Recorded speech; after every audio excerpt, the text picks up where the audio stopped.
Hello guys, welcome back to another devlog on my game Royale. Today is going to be a huge stepping stone towards being a proper racing game, as we are now covering artificial intelligence and other cars. AI is a huge craze right now, but did you know that AI has been around for decades? From the early days of Pac-Man and Doom to now, most games have had AI in some sort of capacity, and Royale will be no different. There is no point in creating a racing game if there is no one to race against, and sure, you could race against your friends until you realise you haven't got any like me.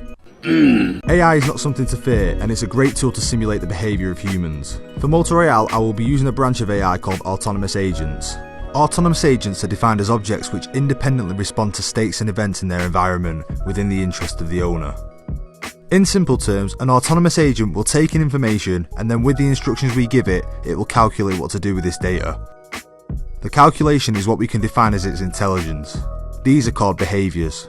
So imagine our agent has a current velocity moving forward. If we input a desired location, we obviously want it to move towards this location. Therefore, it should output a desired velocity. Of course, our car won't just be able to change direction instantly, so we need to calculate the trajectory using our desired velocity and our current velocity. We can then produce a curve for whatever location is inputted to the agent. This is called a seek behaviour. We can't just directly input this new velocity into the car though. It needs inputs that it understands, like a steering value. Therefore, there are a couple more calculations we need to do. Firstly, we take the actor's right vector. We then take the player's current position and take away the target location to get the difference between the two. We can call this V. The little squiggle means it's a normalised value. We then apply a dot product function between the actor's right vector and V to get our steering value.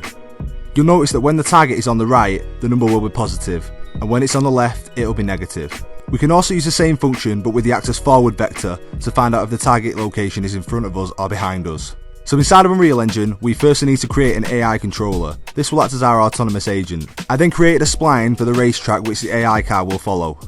Next, I've created a short function which will take our car's current location and map it to the closest point on the racetrack. We then tell the seek behaviour to look further down the spline by X amount and then return the desired location.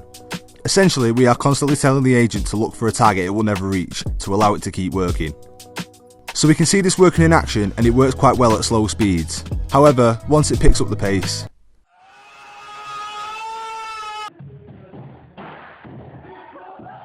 therefore we need to figure out how to slow down and speed up.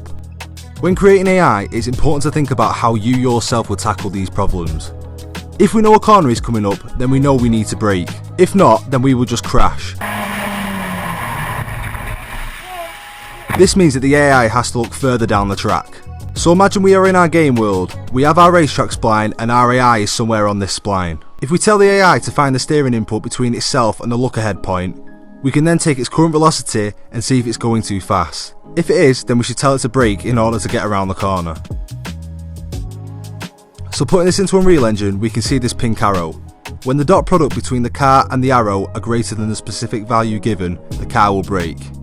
At all of the points the car is accelerating. This is a simple way we are controlling the car's speed.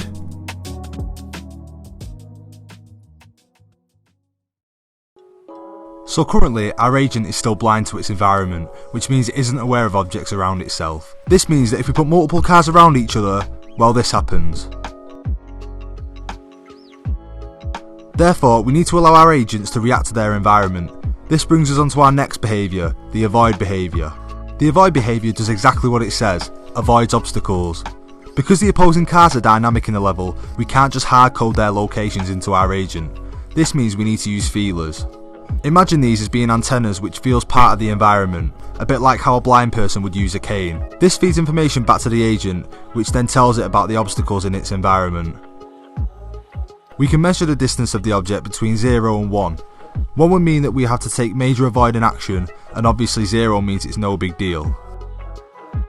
So imagine our car is moving along the track, but there is an obstacle in the way. When our agent senses the obstacle, the feeler will return a numerical input back to the car, and with this input we can then affect the agent's steering accordingly so it can move around the obstacle. We can also utilise weights for our behaviours.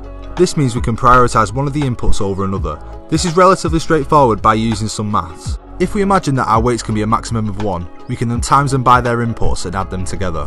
For example, imagine we have a seek steering input of 0.7 and an avoid steering input of -0.5. If we add both of these together, we should get a resultant steering input of 0.2. But since this is a racing game, we want to prioritise the seek inputs more than the avoids. So if we lower the avoid input weight to 0.3, we can see that the resultant steering input is a lot closer to the seek steering input given. So bringing this into Unreal Engine, we can see the 5 feelers being shot as line traces. Here we have a before and after of our car once we have given it an avoid behaviour. So here is what we have at the moment, and to be honest, this has added a whole new level of gameplay to Motor Royale that I'm so happy with. As always, if you could like, subscribe and comment on what you think of this video, it would really help me out. I also have a dedicated Discord server which I've set up in order to build a community for this game, so if you're interested, definitely check it out. But that's all from me today, so thank you so much for watching this video and I'll catch you in the next one.